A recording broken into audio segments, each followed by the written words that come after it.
the can give it Isai se khara dia dum lady ado yang minarase isai ma khudol tamning da kaya mung lei bagi habda sawrak pa yang jerege hoi aduga horen isai khan ga dabo ragadi isai marakta isai khan gani khalloi habdo khoi mayam khan hanjarake yam nuai zai mayam pumna mak khaba narsima amohana tharom sida thengna ba yam nuai zai ise langle don asem Iche ganit jo yam ngan na yongsan birame good afternoon iche yam koire iche su thengna da ba hai koire icha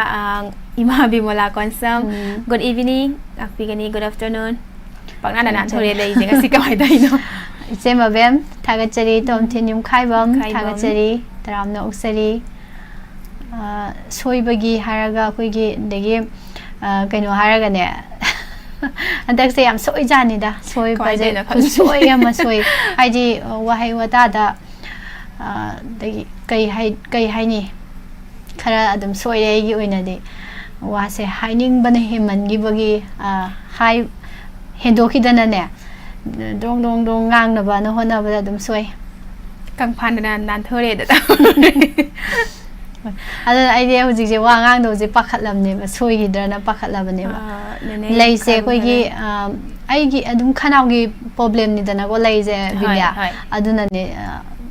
sisina su oram ba yai ne ina khalle ba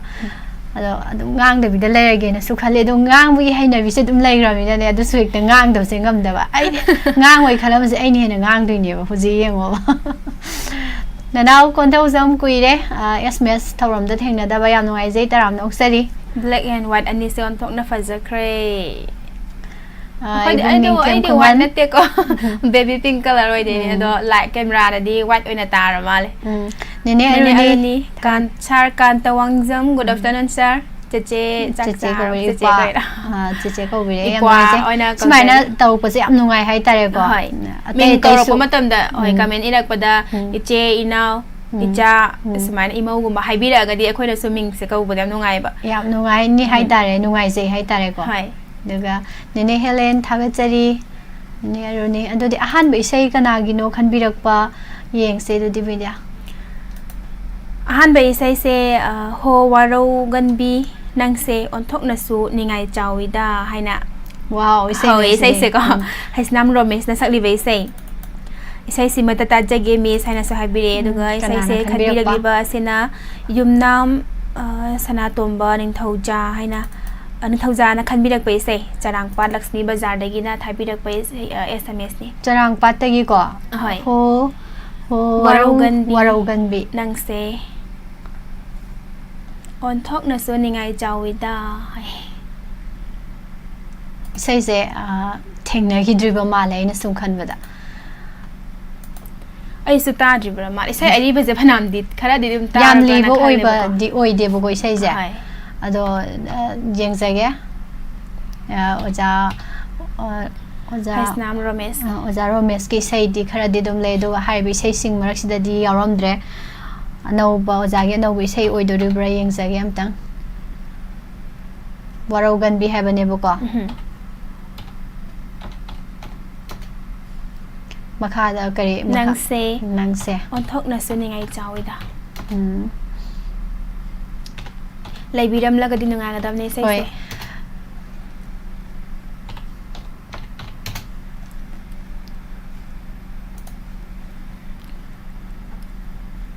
warogan binang se na nei soi do male isai he horok pudana ho yarom do male stana ho yarom isai me a hobo me te nei birak pa male sar nei rai se yam no ai se tu di khan birak pa sei nam sana tomba ning thauja sarang pa lakshmi bazar dagi na khan birak pa isai ne thaga sari isai tamina se khan birak pa se khudol tam jage khangem bam romes ki me ta haisram romes na sakli ve se ni tam chari me am puna tamina se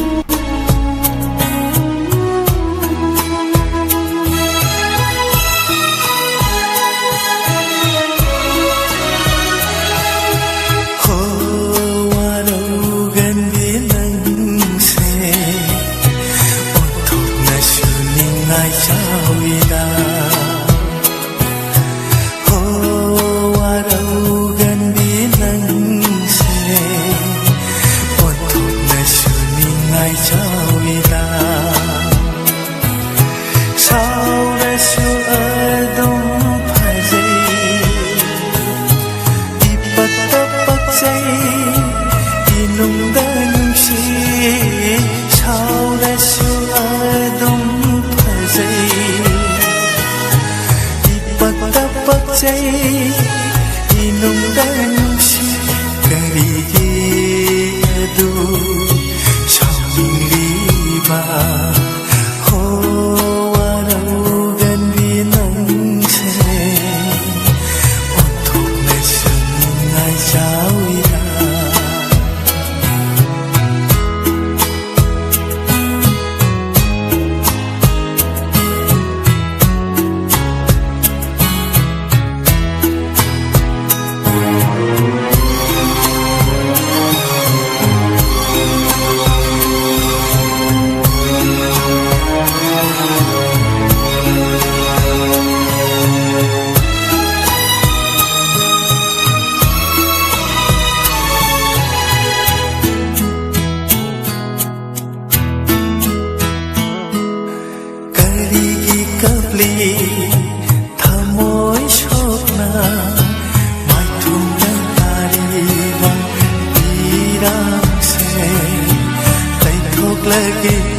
sei matamina khre ho base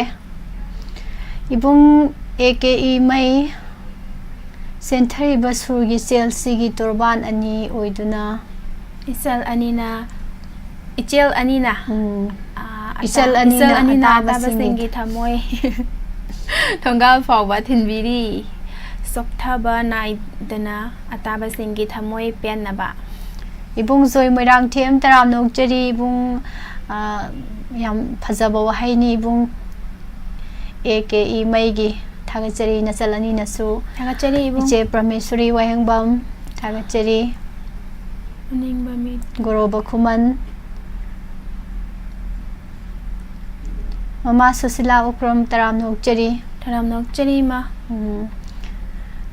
SK hani ko kai matheng charage ui hana hore khoi su ui hana hai soidana hai biro ai mathel se sadri Barjesori takhel changbam taram nok cheri madam good afternoon mathangi sei lokhase dudi isai sina marolanga phajabane asengmagi isai sina isai se ngang babu hai bai sai din hekte phajai ngang wai to isai se phajabam khangau daba haide madu phana bas kamai do no na toringe da balo basi kuire unada ba thengna da ba taram nok cheri chawiyasi taram nok cheri nevidita loi leram khana ba yae kaino ma mentalika Miss Tandan thagacheri kaino ani kaino khana sida khana ba yae ba khana isai yamu la khala jira isai la khase hai biro kan ha gan birak pano lakachage mathangi SMS ase tomthen yumkhai bam na thabirak pa SMS ni top khongnang khong makhong dagi tomthen yumkhai bam na thabirak pa SMS ikai na yenglak pa mit yeng na hu khre ai gi thamoi wow isai se ta jage ai na haibire yam phajaba isai ni kuire ta hidaba sahi taram pharam ni sai ta hidaba thagachari tomthen sei phajaba ma sei se khanbirak pai sei se cover song en ta jage na hairak pani ajoi kai samna cover song en sakto pai sei se ta jage ai na haibire adudi mayam puna taminar se ka hai sangbirak liba khuding mak taram no oksari sei khudol tamcherage tomthen yum khaibam na khanbirak libai sei ajoi kai samgi khonjel da puna taminasi sei sigi original singer di Ratan Kumar ni ko do cover da haibirak pani nei sei ajoi gi khonjel da gi taminasi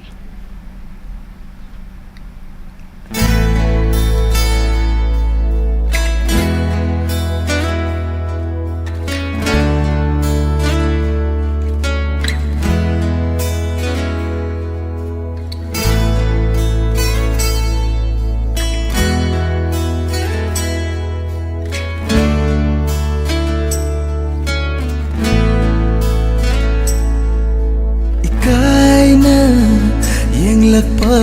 yena ukre aigi thamoy nangna ikaina yang lakpa yena ukre aigi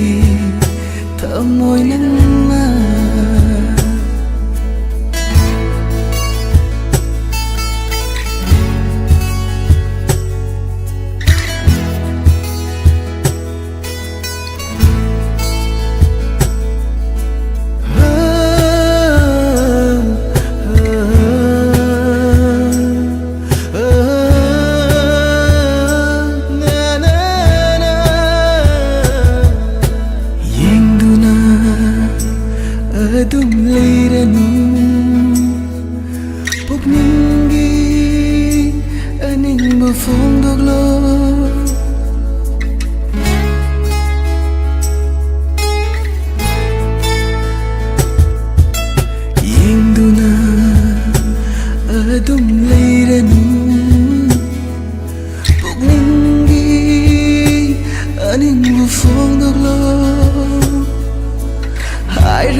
ꯂꯨꯞꯈꯔꯦ ꯑꯩꯗꯤ ꯅꯪꯒꯤ ꯋꯥꯈꯜꯗ ꯂꯩꯈꯤꯅꯤ ꯄꯨꯟꯁꯤꯒꯤ ꯅꯅꯥꯛꯇ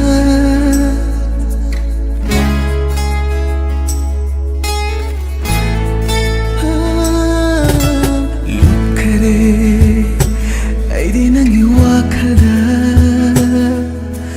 ꯂꯩꯈꯤꯅꯤ ꯄꯨꯟꯁꯤꯒꯤ ꯅꯅꯥꯛꯇ ꯂꯥꯛꯂꯣꯅꯦ ꯑꯩꯒꯤ ꯅꯥꯛꯇ ꯏꯀꯥꯏꯅ ꯌꯦꯡꯂꯛꯄ ꯃꯤꯠꯌꯦꯡꯅ ꯍꯨꯈ꯭ꯔꯦ ꯑꯩꯒꯤ ꯊꯃꯣꯏ ꯅꯪꯅ ꯏꯀꯥꯏꯅ ꯌꯦꯡꯂꯛꯄ ꯃꯤꯠꯌꯦꯡꯅ ꯍꯨꯈ꯭ꯔꯦ ꯑꯩꯒꯤ ꯊꯃꯣꯏ ꯅꯪꯅ ꯍꯨꯈ꯭ꯔꯦ ꯑꯩꯒꯤ ꯊꯃꯣꯏ ꯅꯪꯅ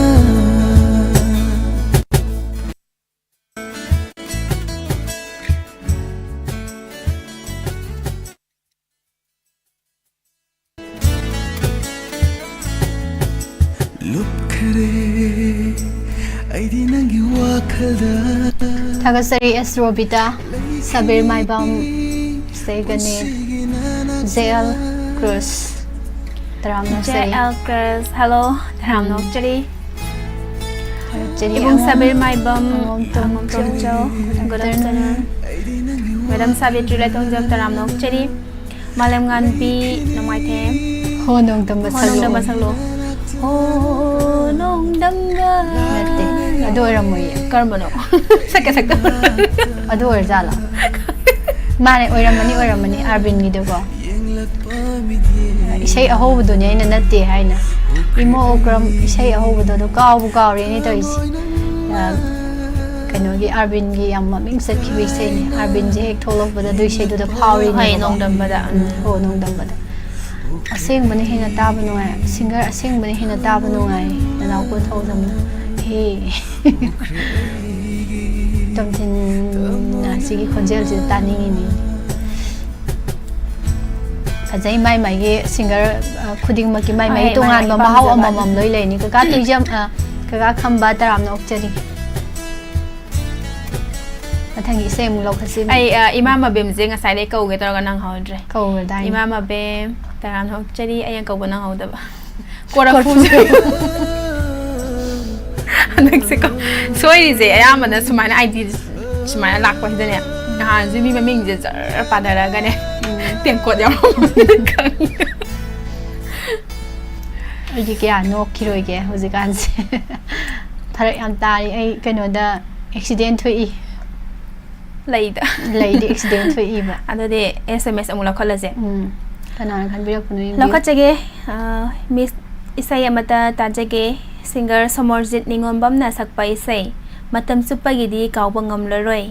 Haina say Holbe say Tajage Hain Habire Adaga SMS Tabirak Libas na Dimapur Dagi Ganit na Tabirak by SMS ni. Say Ganit Kitran Yorakre Aduga Binya Sadagi say a home surego localize localize saying Jedum Wigi Yamna leave so oigidraba. I do yam no so oidriba the oil say the tapade at the oil. Fazay Hababudi Kangaga is a surbabu cow, we say at the oeva. I don't know how they say it a hand be bagida Maktasu Hana Tagacheri Mamaka over the rose me and Pisalacre. Matam Chupagidi cow bongam the Roy Hana Singova. Hi, say same like Saturday, but my Yamgapuna Tamina again, Habi. Somewhere sitting on Bangi Conzelda Sakpa is a Ganina can be by say. My Ampuna Mutamina say.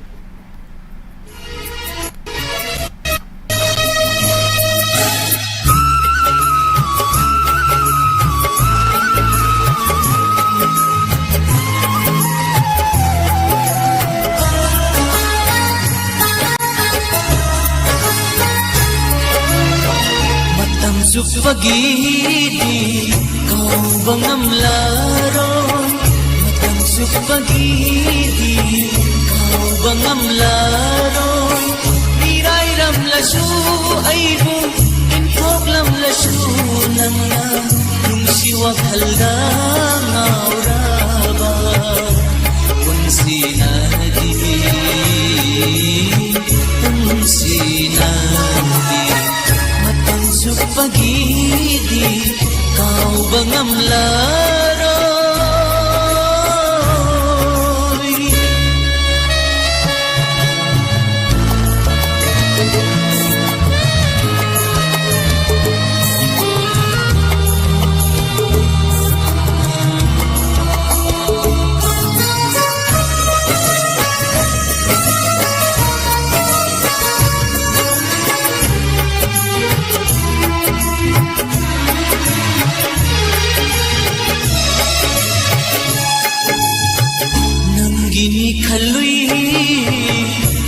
chang si su sinajaki thamoy su nangi na phamda nangini khalui chang si su sinajaki thamoy su nangi na phamda samlaba aigi punsi asina samlaba aigi punsi asina nangi thamoy bu masakhandana nangi thamoy bu masakhandana matam chupagidi kauba ngamlaroy mirai ramlasu aibu inthok lamlasu nangna nungsi wakhalda nauraba punsi nadi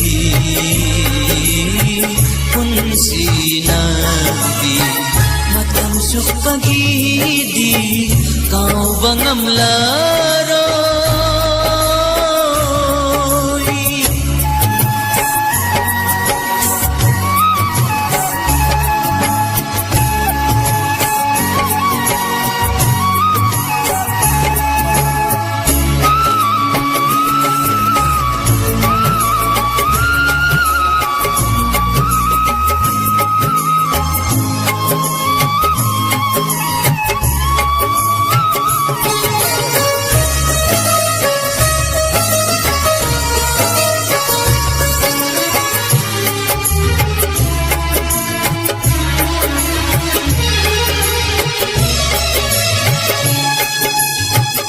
Oiramle nangdi thamoy pandari nigi thamoy bu masakhandari Oiramle nangdi thamoy pandari nigi thamoy bu masakhandari nangbuning jamangi hore chaina se nang buning jamangi ang hore chaina se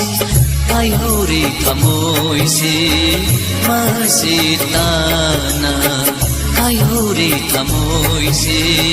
masitana matam supagidi kauba ngamlaroy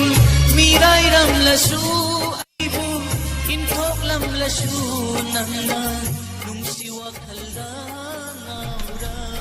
Say si di kainom ni thamoy da pale ham sigawi say se asi say se ai yam pamjabani sakhangdaba se khangna tho se kai na tho se sakhangdaba oina dum leibuda nungai bro sir yai mukhuman payal lagi nolakan payal lagi khangam draba tawda ta khanjage anai bide saiga ngang buka santa hai draba kanum tawre da usikan se chaka si se thaga chari se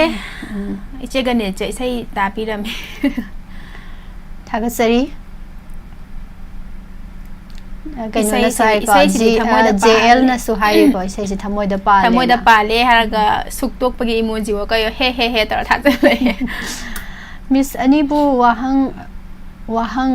madudi singer Rani Sarmagi Sakambaya Kakamba kari wahang no kari wahang no isay khanba yagadra haise hojiki di yararo ado isay khanbagi di ate matam lay singda dum Rani gi isay loi khanbiu yai ba hojiki di chatta de isay khanba di yararoi ise Lalita yengkhom thagachari sar imo okram hinkhisira nangi damak kayo mangre kaminsi jarau singhatki nangi damak rosibina na sakpai sayasi tajaninge ichal ani dagi request to jani imo okram cha koyengai yam lape ko yam ngai saru ya be ko sar imo hingisira na ngasay ahoba pagrabane do makhalakpudare nangidamak na parakbani yam nungai matam manghandabagidamag tasu Miss India thagachari bung joy murang them na hairi waxing gi lelakta ningthirabi gulab ni kalen maisada akang kan bi leibak leini sabas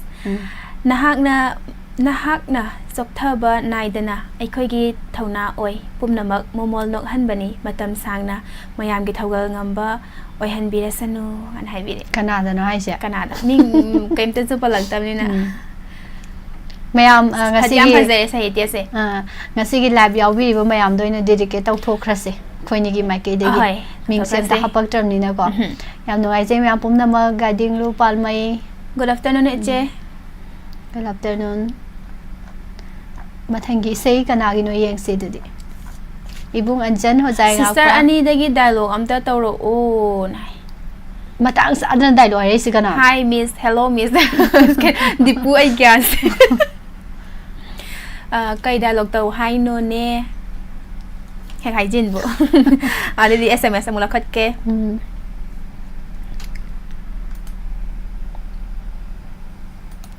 lakachariba SMS ase hojai dagi amurai na thabirak pa SMS ni khudi film dagi pusparani na saklibai sei punsigi angan ba haina sai hobai sei ta jage han haibire punsigi angan ba isei ngango ngamre yengone nung sira ba laklai roi matam do amuk hanna nangi aigi nungsi warina Bisa lagi sakpi dagi dum taminarsi ming sumana yega paja unta sakpi roba ama hekte yai haisine mama subitana isa imda sakpi roba haisi odo nungsi na haira krema mai kho haisi jo as sakninge ba siji ibung somananda okram good afternoon asalata tokso asalata hello twins miss kurum jari thank you thagasari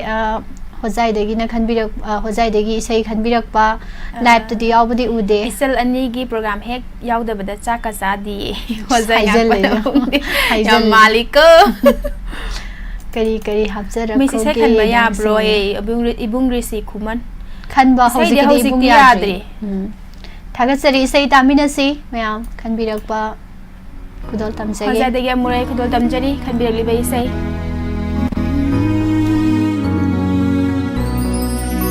Nungshigi angan ba nungshira ba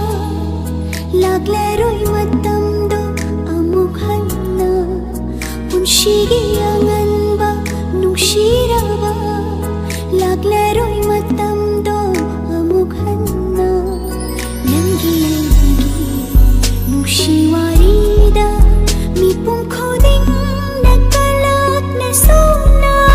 kibani Nangi Shiwarida mi pum khoding nakal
mafamda yedlaroya hanna punshigi anganba nushiraba laglaroy matamdo amuk hanna punshigi nushiraba laglaroy matam เสียงห่างไอ้สมตารัมบดกินเนี่ยเสียดกับขังตาหนึ่งกับจะมีเสียไก่นุ่มเลยเราอันนั้นเสียดอวยจุยใหญ่ก็ให้เราก็สุดาใส่เสียดอวยจุยใหญ่นั่นนี่นะอีใช่ไหมชาวโลนให้บุตรโดยเราก็จะเซตออร์ซีไอนะให้กินเราเปล่าเองมาตามที่อำเลยสิลักเตะตัวริเซ่ขันบีรักไปใส่ดีไม่อ้ามขันบีเด็กการนบลาคงไบรลัดปัมตรานเจรีเอเจงัดเทมาริยาเจมาริยายาวกเลยไล่มาตอนบีอุสนดำสาเลยกินกูพังมังกำดีกูเดนตีไล่มาตอนบีคนจังบ่กูเดนตีเมสเซจจะขันบีรักไปใส่นี่ทางสิมาทั้งอีเซ่มุลคัสซีอีเซ่งังบีโรนไฮซีSarbi mall ta khalambam good afternoon Julisa tarano che mama salame Nevidita kuire mama sana tumbi thagacheri mathangi se kana khanbe khajere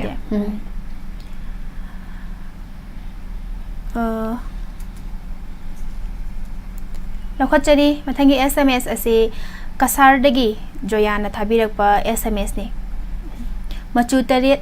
na hai na se hobai sai ta sai se ta jage hai na hai bi re machu taret ki sai se machu taret ke chum thang ni hai be sai se ta jage hai na hai bi re kasardagi joyana khan birak pai sai SMS tharom je kuine yaru da bani na je ingaw ngaw re hai ta dum mayam se hana dum SMS ta thena ki ba mayam adum live ta lebi mayam dum ngasi su dum saru ya biram yam nungai je machu taret ki sum thang ni ha be sai se ba amadi pusparani ni punan sakmina be sai kan birak pa yam noi je do joya ding asi gi oina di lak padi ude ko ude hoi sai se ta lo na ta biram bo ra ga di pai thok bira je dum yai ayam bana dum thabak sina bani na hai ta sai thoram se thara ga thamaga dum thabak taw gumba dum yaw sai ba adu di sai se ta minar se yam phaja be sai ni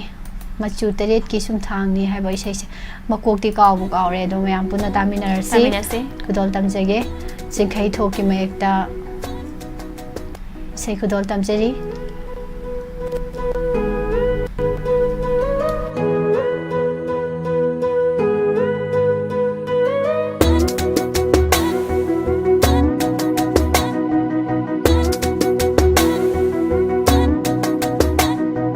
aina pigi piri wathamoini nangina famda hingba yaroi haiba khangi ainang yaudana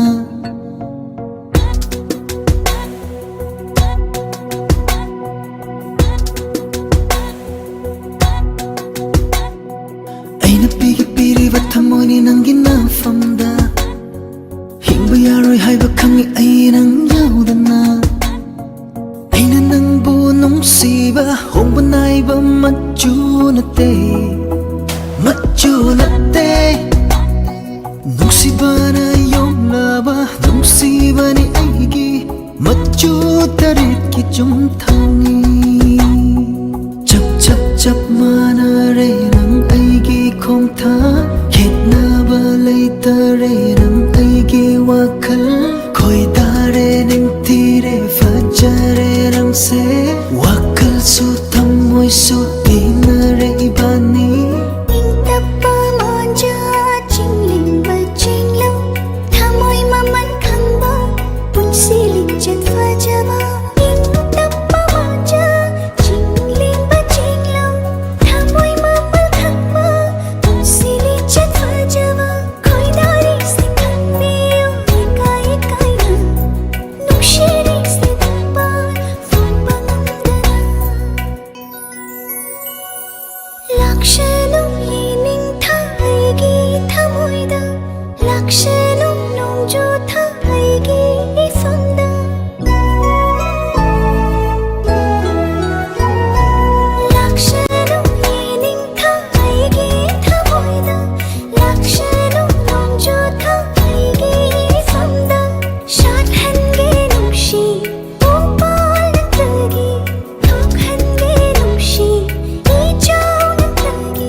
nungsibana lay tengle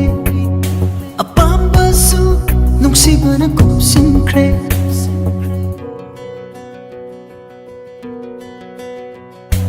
fajabada nungsibana lay tengle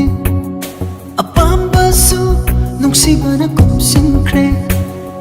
Thamoina ningba thongjaba wakhala kanba fangjaba fajabai fajaba ngaktani nungsibai nungsiba ngaktani Aina pigi piriba thamoina nangi nalfamla hingba yaroi haiba khangi ai nang yaudana Aina nangbu nungsiba hongba naiba machu nate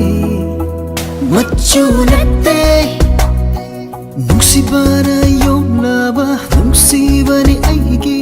machu taret ki chumthani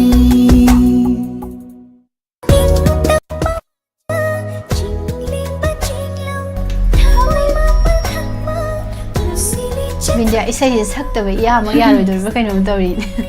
isai sakpagi ke paje hojiki oina di leib se khara wat lebo ko adubu mayamgi kaino sine henjal lagtana ne sakta ba je ngamoi dor ba kaino dori ni nangbo sakpatari hoje isai se sakpatari bo ado isai je hekta khara luba isai hekta oibo ko ani hek sakena khanba pamjaba isai je SMS number please karamba matamda SMS tawdoino amutang thabirak ladi yamna nongai jagani chirom amarjit isai se koina matam ama pithok sara kanda khalan jabai sai ne dumak pu khoi gi contact number dumak domgi mobile da save tawdona thambiu anytime isai khanbagi program ama lakpa kan isai khanana ba number pijage duga hojiki oina di isai khanbagi tanja simadi leijadre waro bi bayade hangpirak pagi damakta thagachari sir chirom amarjit SMS ta isai khanbase hana numit amana khalhalaga khalaki be isai sina tharakpa di loirak loidru phawbale dumak thaga deni ada loirak abakanda adnauba amu khalhanba ado sir khoi contact number se chata ijarake sir da thamjanbiro number sima 7005707808 number asida SMS tawbigadabani ado haji ki wenadi isai khara ekhoda leijari bana maram oraga SMS isai se ngasi ngasi makti khalhanjadre yamna mak set oiba isai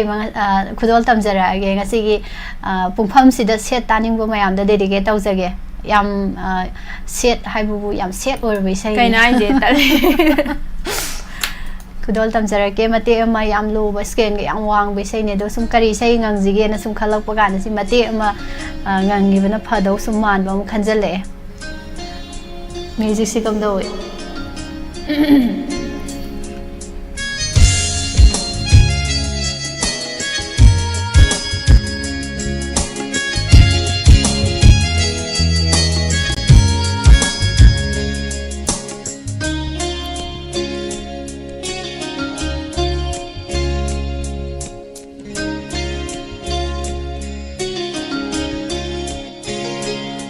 Nangi chimbal do magna kaina resi hairappa Nangi misna anina aibu arona yelappa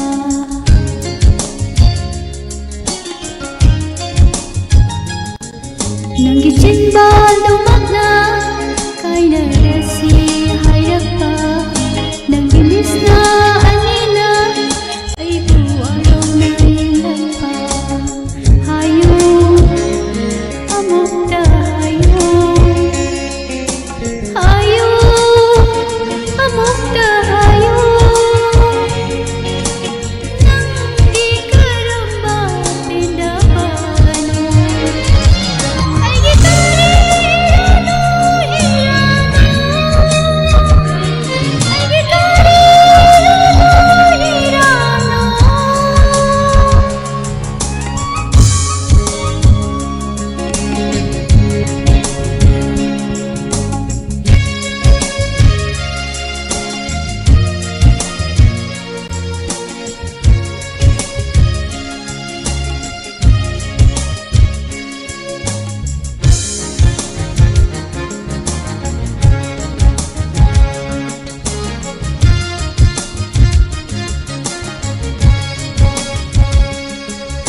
ꯇꯥꯕ ꯑꯗꯨꯝ ꯌꯥꯕ꯭ꯔꯥ ꯌꯥꯈꯤ ꯑꯗꯨꯝ ꯇꯥꯕ ꯌꯥꯝ ꯊꯥꯖꯗꯅ ꯁꯛꯇꯣꯔꯛꯈꯤ ꯋꯥꯅꯤ ꯌꯥꯝ ꯐꯖꯕ ꯑꯃ ꯏꯁꯩ ꯁꯨꯝ ꯉꯪꯕ ꯅꯨꯡꯉꯥꯏꯕꯁꯤ ꯁꯦꯠ ꯁꯣꯡꯒꯨꯝꯕꯁꯤꯅ ꯑꯗꯨꯝ ꯅꯨꯡꯉꯥꯏꯗꯅꯀꯣ ꯁꯣꯝꯗ ꯀꯃꯥꯏꯅ ꯇꯧꯔꯤꯕ ꯋꯥ ꯕꯤꯁ ꯏꯁꯩꯁꯦ ꯀꯞꯄꯦ ꯇꯥꯅꯤꯌꯥ ꯇꯔꯥꯝꯅꯧꯆꯔꯤ ꯆꯦ ꯃꯥꯔꯤꯌꯥ ꯏꯁꯤꯡ ꯏꯆꯥꯎ ꯊꯣꯛꯂꯦ ꯀꯃꯥꯏꯅ ꯇꯧꯅꯤ ꯁꯤꯗꯤ ꯗꯥꯏꯃꯟ ꯇꯤꯚꯤ ꯂꯟꯆꯠꯁꯦ ꯑꯗꯨꯗꯤ ꯄꯟ ꯅꯨꯡ ꯈꯔ ꯐꯥꯠꯇꯣꯛꯄ ꯃꯊꯧ ꯇꯥꯔꯦ ꯃꯌꯥꯝ ꯂꯩꯁꯤꯗꯤ ꯏꯁꯩꯁꯦ ꯃꯒꯨꯟ ꯌꯥꯝ ꯂꯩꯌꯦ ꯁ꯭ꯇꯣꯞ ꯍꯥꯏꯔꯦ ꯃꯥꯏ ꯄꯦꯝꯃ ꯁ꯭ꯇꯣꯞ ꯁꯥꯔ ꯕꯨꯙꯆꯟꯗ꯭ꯔ ꯏꯕꯣꯝꯆꯥ ꯕꯨꯙꯤꯆꯟꯗ꯭ꯔ ꯍꯥꯏꯕꯗꯤ ꯕꯨꯙꯆꯟꯗ꯭ꯔ ꯅꯠꯇꯦ ꯁꯣꯏꯔꯦ ꯊꯥꯒꯠꯆꯔꯤ ꯏꯆꯥ ꯍꯩꯕꯀꯣ ꯑꯗꯣ ꯄꯥꯕꯨꯡ ꯀꯧ ꯇꯥꯔꯦꯀꯣ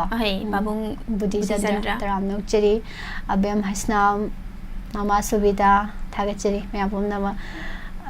ꯑꯗꯣ ꯈꯔꯗꯤ ꯄ꯭ꯔꯣꯒ꯭ꯔꯥꯝꯁꯦ ꯈꯔꯗꯤ ꯅꯥꯊꯩꯔꯦꯀꯣ ꯃꯇꯝ ꯌꯥꯝ ꯂꯩꯇ꯭ꯔꯦꯕ ꯏꯁꯩ ꯃꯌꯥꯝꯅ ꯈꯟꯕꯅ ꯍꯦꯟꯖꯜꯂꯛꯇꯅ ꯉꯪꯖꯔꯕꯅꯤ ꯂꯥꯡꯂꯦꯟ ꯊꯥꯒꯠꯆꯔꯤ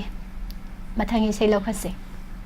ꯍꯧꯖꯤꯛ ꯁꯦꯠ ꯑꯃꯨꯛ ꯇꯥꯈ꯭ꯔꯕꯅꯤꯅ ꯏꯁꯩ ꯈꯟꯕꯁꯤ ꯂꯧꯈꯠꯄꯁꯤꯗꯤ ꯑꯃꯨꯛ ꯈꯔ ꯑꯃꯨꯛ ꯂꯥꯡ ꯌꯥꯕ꯭ꯔꯥ ꯌꯦꯡꯃꯤꯟꯅꯁꯤꯀꯣ ꯍꯧꯖꯤꯛ ꯁꯦꯠꯈꯤꯕ ꯃꯌꯥꯝꯗꯣ ꯑꯗꯨꯗꯤ ꯏꯁꯩꯁꯦ ꯃꯅꯤꯄꯨꯔꯤ ꯐꯤꯂꯝ ꯑꯈꯨꯟꯕ ꯇꯈꯦꯜꯂꯩ ꯐꯤꯂꯝꯗꯒꯤ ꯑꯦꯖꯦ ꯃꯩꯁꯅꯥꯝ ꯑꯃꯗꯤ ꯄꯨꯁꯄꯔꯥꯅꯤ ꯑꯅꯤ ꯄꯨꯟꯅ ꯁꯛꯃꯤꯟꯅꯔꯤꯕ ꯏꯁꯩ ꯃꯁꯤꯡ ꯊꯤꯉꯝꯗ ꯍꯥꯏꯈ꯭ꯔꯕꯁꯨ ꯃꯁꯤꯡ ꯊꯤꯉꯝꯗ ꯇꯥꯅꯤꯡꯉꯤ ꯑꯩꯗꯤ ꯅꯪꯕꯨ ꯅꯨꯡꯁꯤ ꯇꯧꯕꯗꯣ ꯅꯨꯡꯁꯤ ꯍꯥꯏꯕ ꯋꯥꯍꯩꯁꯤꯅꯦ ꯃꯁꯤꯡ ꯊꯤꯉꯝꯗꯅ ꯇꯥꯅꯤꯡꯉꯤꯁꯦ ꯏꯁꯩ ꯃꯌꯦꯛꯁꯤꯗ ꯍꯥꯏꯁꯦꯀꯣ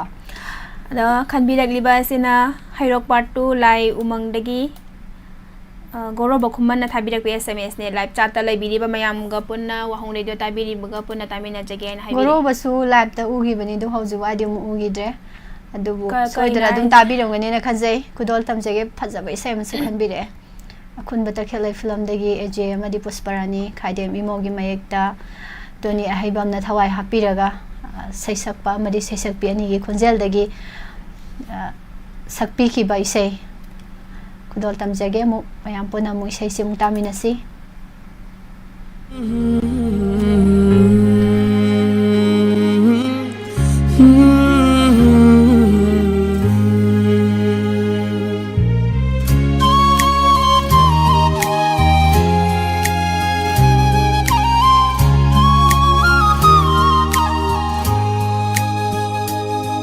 Masing tingamda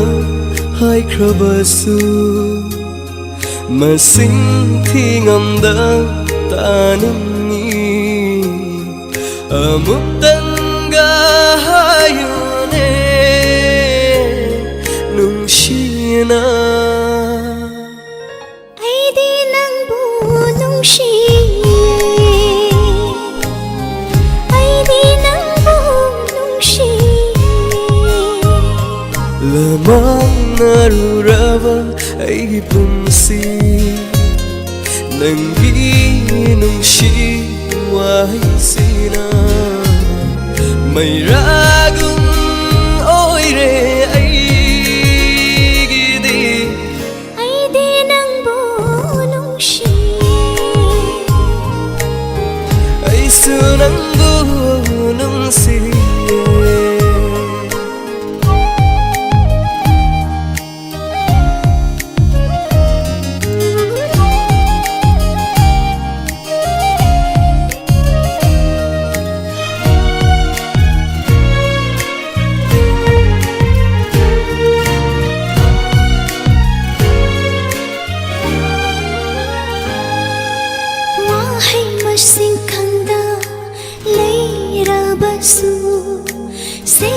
Lishing thokna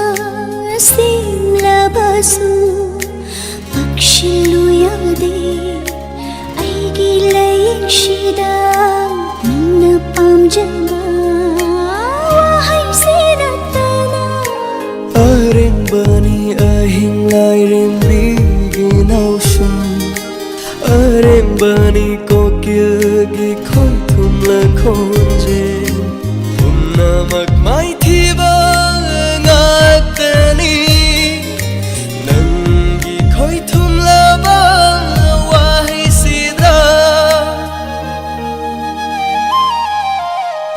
Aidi nangbu nungshi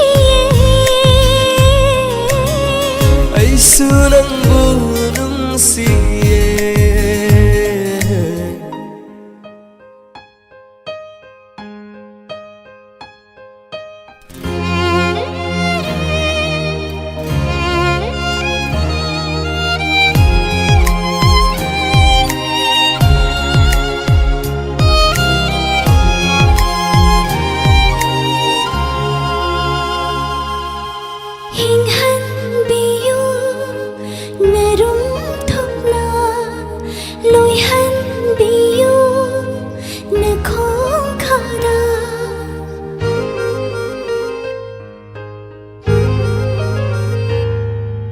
hing han biyu narum thukna loi han biyu na khong khara mi ko khuding hai ba phang jare nang na pam cha ba lam shi wa hai se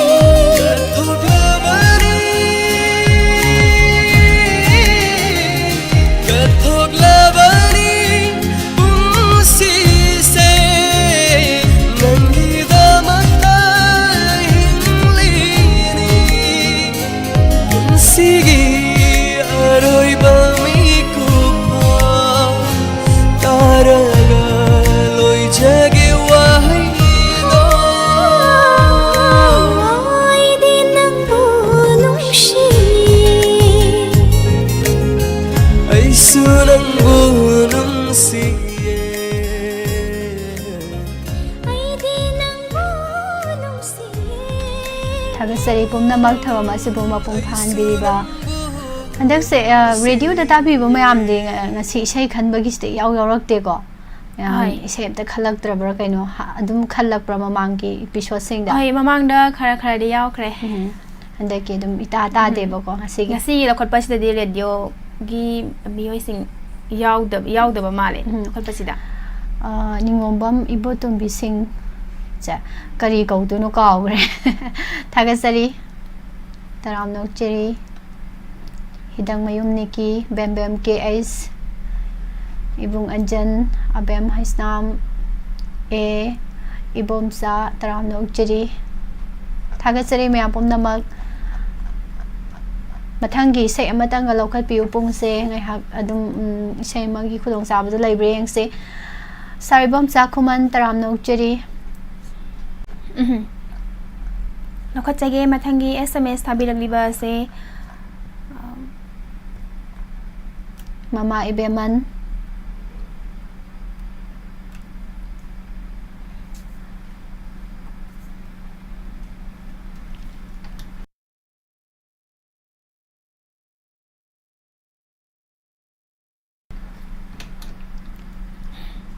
Lokhat jage mathangi SMS ase khaidem dagi Malam nganbi nong mai them na thabi ragli ba SMS ni Khambaton film dagi sei se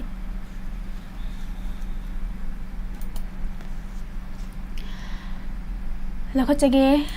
nang nak kaure e nungsi na haiba Khambaton film dagi accident hoira isai mexit surga loina na haining ba yam male wakhanda haite ta dri nga sai dagi surga loina na isai ngang bado kuire ba nang na kaure e nungsi na hai roida haite ba as ai jung ngang gi tormane hai drain torise hai da ba yar kana ngang thorak ba dan mi na ta gi da yam phajaba nuksi bi isai ni ko Khambaton film dagi nang na kaura e nungsi na ningsing au pra matek to yam phajaba isai ni me tamina si live ta dinga sai wai ku phet ka phet uram bane do amusu hai malam ngan bise sai wai di ukre do isai la ka na mo mang gra bra di khangdre mang da bo ra ga di isai ta jari ha be ingit to piro khotol tam jage no mai them solendro amadi pusparani ani gi khonjel da biramangol me kolana sereng ba amadi no mai them ibom sa amadi gopina thawai happy ki be isai ni isai se mo yam puna tamina se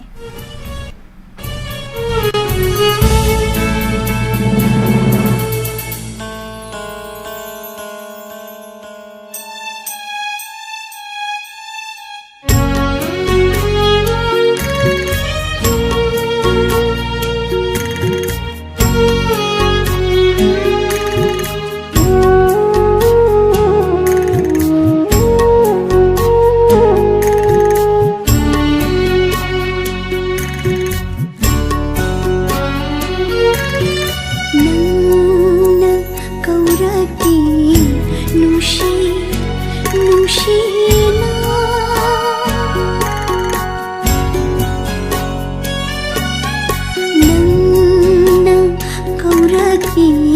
ꯅꯨꯡꯁꯤ ꯅꯨꯡꯁꯤꯅ ꯀꯔꯝ ꯈꯧꯒꯤ ꯏꯗꯣꯃꯠꯇ ꯅꯔꯥ ꯂꯩꯖꯗ ꯅꯇꯧꯗꯨꯅ ꯅꯔꯥ ꯂꯩꯖꯗ ꯅꯇꯧꯗꯨꯅ ꯉꯧꯍꯟꯕꯤꯔꯦ ꯄꯥꯠꯀꯤ ꯊꯝꯕꯥꯜ ꯉꯧꯍꯟꯕꯤꯔꯦ ꯄꯥꯠꯀꯤ ꯊꯝꯕꯥꯜ ꯅꯪꯅ ꯌꯦꯡꯂꯝꯃꯤ ꯅꯨꯡꯁꯤ ꯅꯨꯡꯁꯤꯅ ꯅꯪꯅ ꯌꯦꯡꯂꯝꯃꯤ ꯅꯨꯡꯁꯤ ꯅꯨꯡꯁꯤꯅ ꯀꯔꯤ ꯍꯥꯏꯌꯨꯒꯦ ꯀꯛꯅꯧꯅꯔꯦ ꯃꯤꯃꯥꯟꯅꯗ꯭ꯔꯕ ꯑꯩꯒꯤ ꯃꯄꯣꯛꯅꯤ ꯃꯤꯃꯥꯟꯅꯗ꯭ꯔꯕ ꯑꯩꯒꯤ ꯃꯄꯣꯛꯅꯤ ꯋꯥꯔꯧꯅꯨꯀꯣ ꯁꯅꯥꯏ ꯊꯝꯕꯥꯜ ꯋꯥꯔꯧꯅꯨꯀꯣ ꯁꯅꯥꯏ ꯊꯝꯕꯥꯜ ꯅꯪꯅ ꯀꯧꯔꯛꯏ ꯅꯨꯡꯁꯤ ꯅꯨꯡꯁꯤꯅ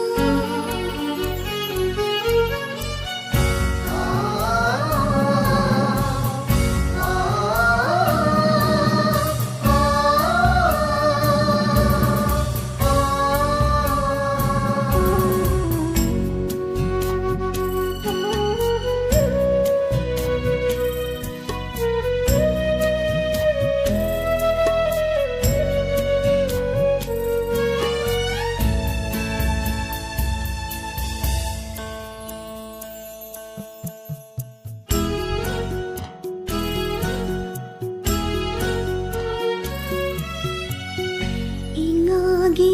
nongna tarakpa kari mara leibagi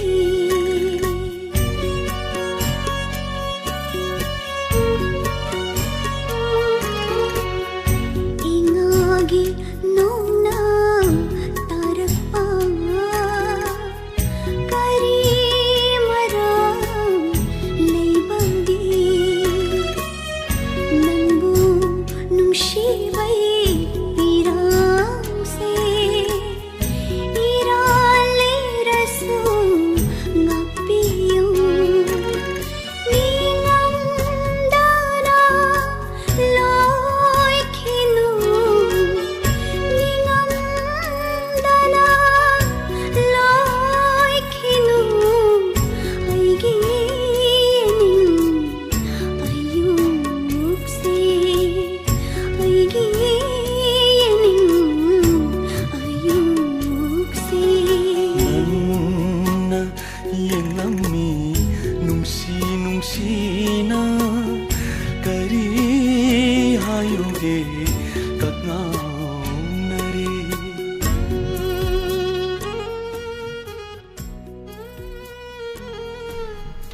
Nene Runi sing asisi am kappe tawisi.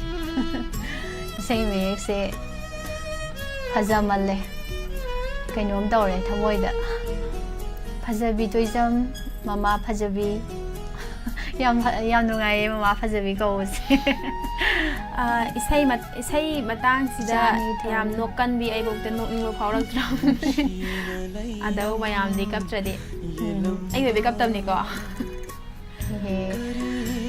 Jemsa Sonia taram nokjeri mama ibemhan live ta lebiri ba khuding mak mingsi thau ba yarsu aro biroi ibung mangal guru mayum tania naurebam ibung ranjit thongram ibung sitte nene yom khaimam helen ichenga the maria madam somala samrai lakpam ima ibem hal thaga chari pum namak tharam sak ya biri ba pum namak po hana thaga chari mathangi numita amuk lemhori ba isai sing puduna laksage ngasigi di taminari ba isai asiga loinana SMS ta mayamna tabining duna khanbirakhiba isai thawram loisinjabagi ayabado mayamdagi laujari ado Miss Pindia ngasai dagi Miss ani dagi isai haibane do track yaudsu mayamda khudol tamning ba isai may ama khallaga loisilapasda bye bye haibaga yana ba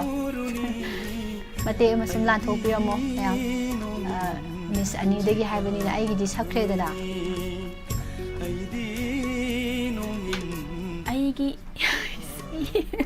ไอ้ใส่ปลักปะเจ้มาตั้งจะคนที่จะก็น้ำต้องสละยามเล่าเดบิดซุ่มงังใบเซ่ตัวเรายมตารามนกเจริทักเจริตอนนี้นี่รุ่นนี้ direct ปาเลยมีให้ฉันนี่รุ่นนี้นะibong birbal thongram thaga cheri ibong busu nene somola samuralat pam matiang tang ni da sum hoi kai na to hais kan hau ke yaw da bi dai sai sai matiang ma kha do ro thau bam yaw yeng bai pin ba nai de nung si nang gi mai thong ta bai hop pa lai te nung si nang ge khon jal yeng jage mai thong doi me chi pe na ta jage pe na yeng jage pe na hai da ne yeng bai pin ba nai de nung si nang gi mai thong ta bai hop pa lai te nung si nang ge khon jal yeng jage mai thong doi me chi pe na ta jage pe na yeng jage pe na yeng bai pin ba nai de nung si nang gi mai thong thaga sari me mate ma hapalo draga di ne mayam se warau ne taw bani da yare hojik di loisin ba yare mathang ki pukning gi warol thorom da mo hana mayam thengar si hojik ki di thorom loisin jabagi ayaba do mayam dagi lojari sei khanbi rakhiba message thabi rakhiba isei phaja phaja ba khanbi rakpagi damakta hana hana thaga chari cha ta nga sai dipu ai gya tabaton gi dialogue ama to biyo na hai khiba do hore ni midang pura la age oi no midang da hek tabaton ge hek thengna halo do hojik ki di mayam loisin jare pumnamak po amuka hana pusparani laishom amadi bindia pukramam anina khurumjari